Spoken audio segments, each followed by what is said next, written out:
ก็ยังแต่มือลูกสำนักก็ดังนะปะอองนะหรือประเทศจีนน่ะ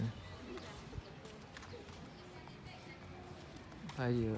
ฐานะวัดทมเลยมันแบบคือเยอะบัดดันนี่ไอ้ถึงองกระเดียสดัน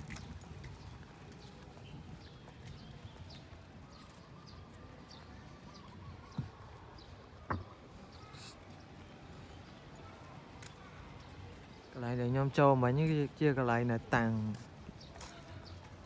รูปปุตโตជាច្រើន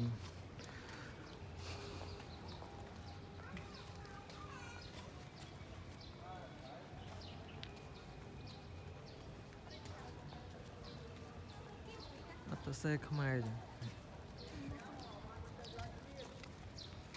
ចែកដីច្រើនដល់ព្រះអង្គណាខ្លះ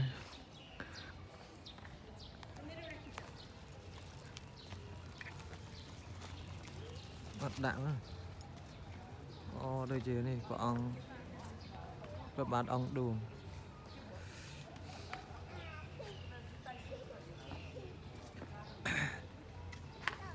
មានត្រីដែរ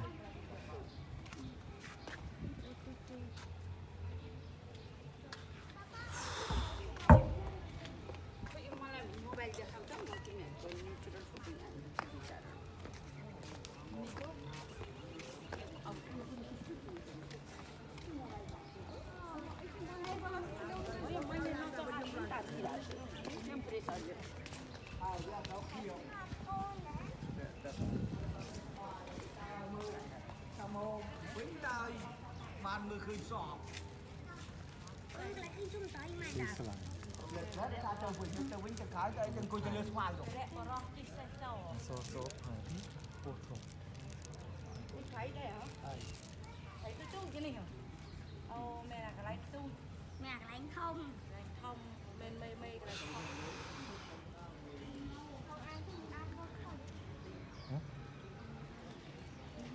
បាទនរោត្តមព្រះវររាជក្រុងកម្ពុជាធិបតី